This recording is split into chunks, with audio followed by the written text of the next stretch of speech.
tadzoka zvakare part 2 saka mashows amakanyatsoridza muchiri kuri mumandavhi amakanyatsoridza zvokuti makasiya vanhu mwasiya mapedzera mashows mazhinji atakaridza atipedzera vanhu. Pane mashows, pane show pandakatanga kuridza pakabuda When I Hold You Tonight yaGeneral Degree kwamushandira pamwe taidza neRoughneck ndo yakandiintrodusa kudanso rekodhi yainetsa iyo When I Hold You Tonight yaGeneral Degree. Saka from that time General Degree yakabva ita my favorite artist because rekodhi yakandisumudzira iyo yakandisumudzira zvisingaite yakada kuti ndinyatsozikanwa. Kozouya mashows akaridzwa paMr C's kuSouthampton yaGeneral B naDennis Wilson neimwe yakaita naJabi ini ndaipinda se-warm up ndaita warm up for General B and Jabi. Clash yavo iyo yakanakidza because taichinja neni naKenzo bhawa rakazara bhawa rakazara because kwaMr C's taitonzi ridzai kuseri kugarden munight club mumain night club ndo mairidza madj R&B ndo yainetsa ainge iri hot during our time. Ana Dinice, I think ana Dinice Divine ndo vairidza kusvikiriwo chaunga chakuya kupi kugarden sezvanambotaura pekutanga kuti rege yaingoonekwa semusic yepasi kusvikira ana Minox mabhenda vazoridza zvekuti crowd yakatanga kuuya kugarden zikanzi chipindeche mumain night club. Ndeimwe show yakanakidza iyoyo. Kuzoita mashow andakaita naNew Generation Alfred kuJobs neimwe yakandishedza kuCity Sports Center yakanakidza futi. Kuzoita mashow ataita naJabi kuTube nekuJobs ainakidza futi anga ari maclash aya. Kozoita the most memorable show yandakaita kubhindura pakabuda bagpipe rhythm. That one takairidza paCountry Club ndirino handizivi. I think it's pakabuda bagpipe, I think 95, 96 if I'm not mistaken, but I still remember kuti ranga riri bagpipe. Ndabva kuridza paJobs iri Saturday because ini ndaiwanza kuti kana ndiri occupied Junior D ndiye aenda kana ndiri occupied, but apa ndakaona kuti Junior D airidza futi Junior D airidza naMickey Mouse ndo because kuridza kwataita inini ndairidza semuna R&B ndairidza ngoma ndasikade ngoma iri hardcore ndairidza ndaibata pahardcore. Saka ini ndakatsvaga maSelector aienda ndikastada maridziro aJabi ndikatariswa maridziro aita ana Red Scorpion ana Alfred masaundi ese. So ndakatora Mickey Mouse ndikaziva kuti Mickey Mouse anogona kuti opening act anoridza music yakadai so inoenderana nesaundi yakadai so. Junior D aingopikirana naJabi because anga ari wemachuni echirasta deep rasta. Ini ndaizobata pakati mani kuti chisalad chirasta ndaivabata vese ndaivacombine anditoona. Saka imwe show yatakaridza yanga iri yekubhindura pakabuda bagpipe. That was a nice show. Kanga mugarden kaionwa nemavheti pakatambwa mavheti akadzamara ati aiwa satamboona zvinhu zvakadai. Mavheti akati satamboona zvakadai papindura pai papesani paKimberley Reef vakavharisa show maruva ese atsikwa because makazarisa. They didn't expect such a crowd. Vaingofunga kuti pamwe just a normal thing. Show us it was lekker. The best ever. Then mashow atakaita yatakahosta Freeman kuCity Sports Center pakatanga kuimba Joiner City yanga iripo yanga ine moto futi yanga ine moto neyakahostwa naCedric Steele Black Giants yeSaxon naJabi takasitana mapena okay haana Jabi takasitana mapena saka pese pamaisangana naJabi yanga ingori clash chete yanga iri clash pambasina kana kunzwirana tsitsi yanga iri clash bondana nemangoma yanga iri pambari pakudamburana chaipo chaipo uri kuona ini ndakazvimirira ndaizvitemba uri kuona inini Jabi ndatsikanyanya zvezve Jabi aindirovera pamamc Jabi yanga ari mamc meja iye aigona Bukati aigona Bukati anga ari right ana Alan Ranks vakawanda ana Bada ana Daddy Distress Jabi because every MC aida kuenda kupi kustereo one every MC aida kuenda kustereo one so Jabi yanga ari mamc isusu kwedu kuti handina Smiley nevamwe vaiuyo ana Flavor muna one MC Flavor anga aripo Flavor aigona Smiley aigona but Jabi yanga ari more my MC than us kune vamwe ana Black vanga variko Slingshot akazoya late zvinhu zvadhakwa but sekuti MC akuFelix but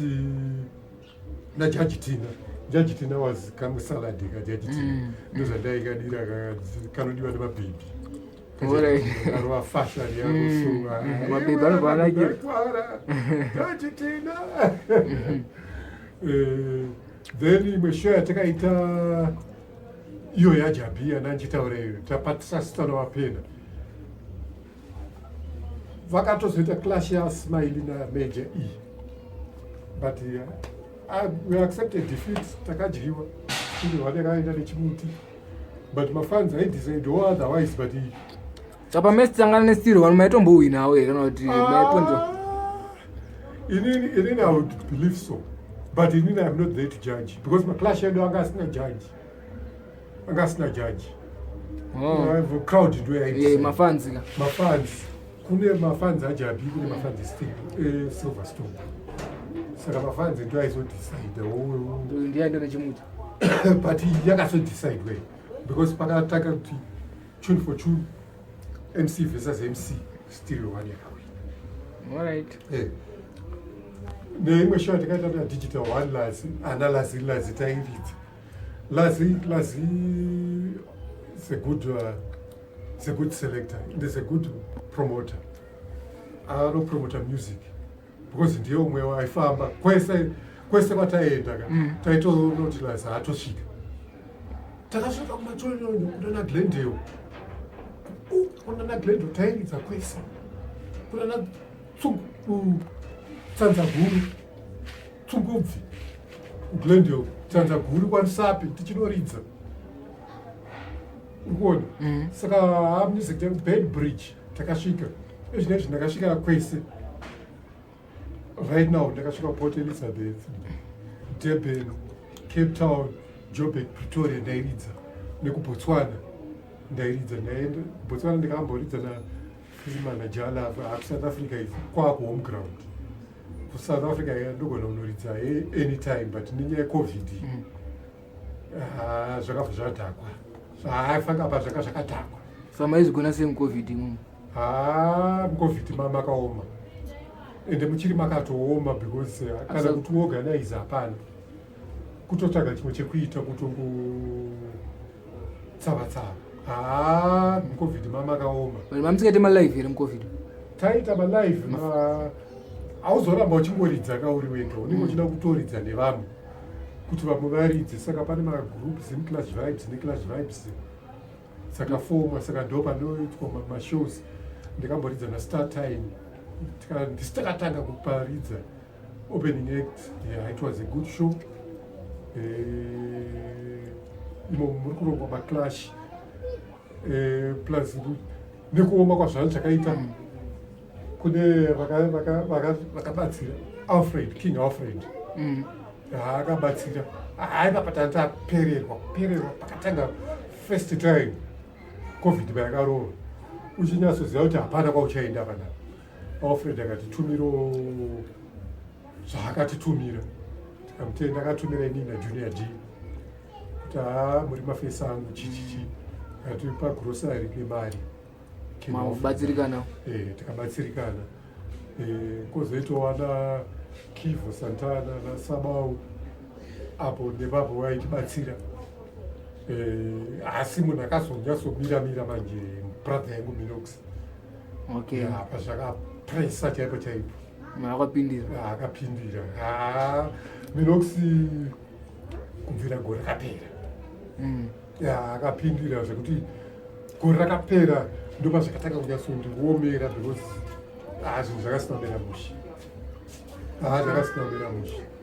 ndaitotadza kana kutobhadhara mari yeschool fees chaiyo zvekuti akazondigama apo nepapo asi wakagona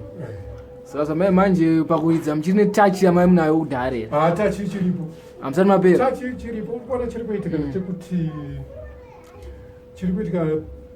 hakuna mavheni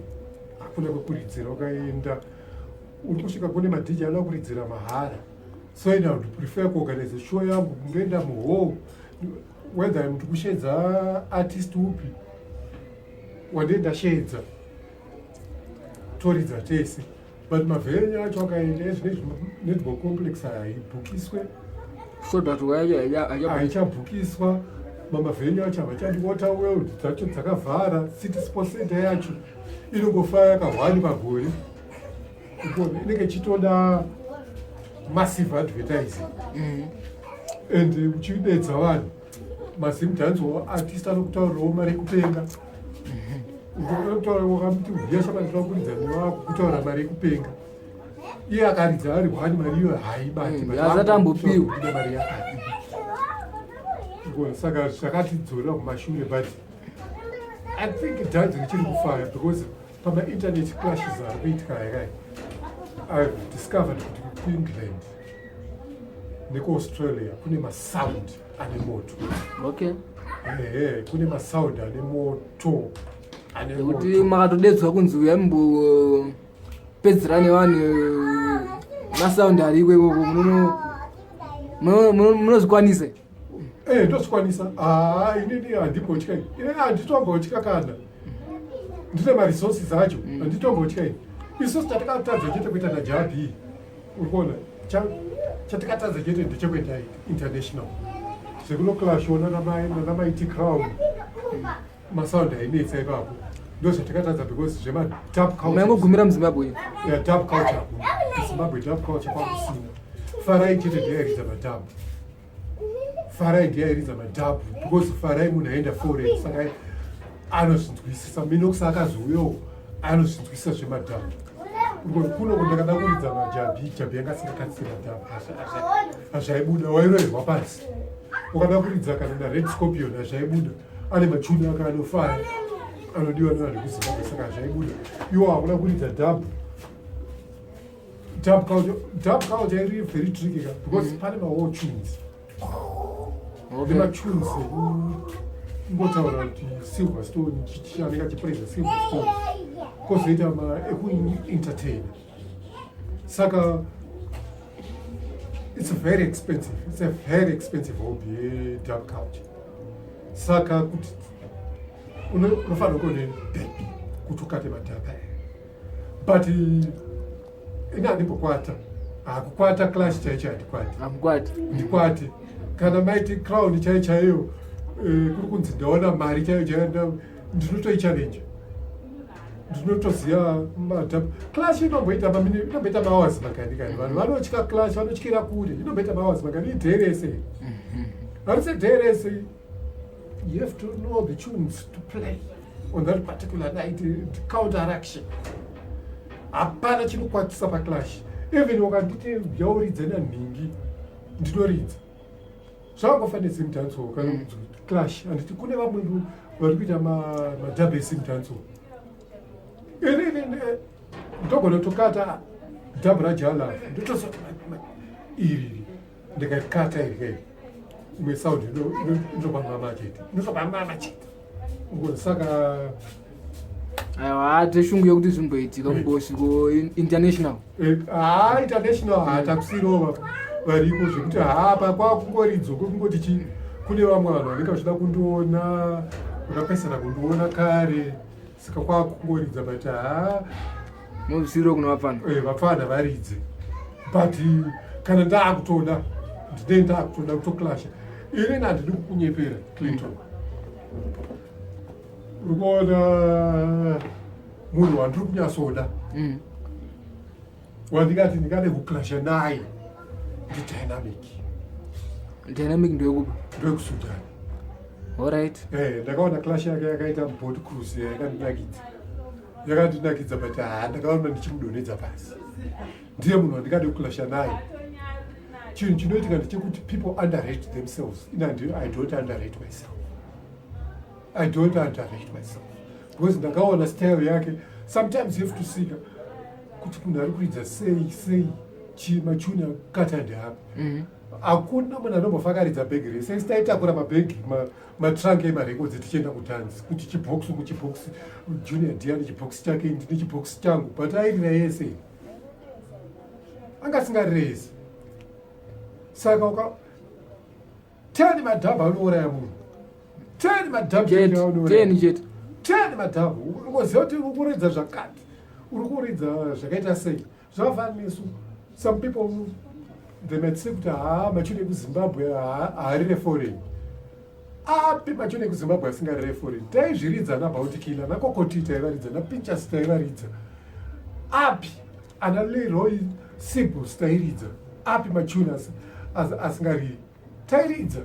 but tine maparty songs edu ekuti taifana kukoka vanhu kuti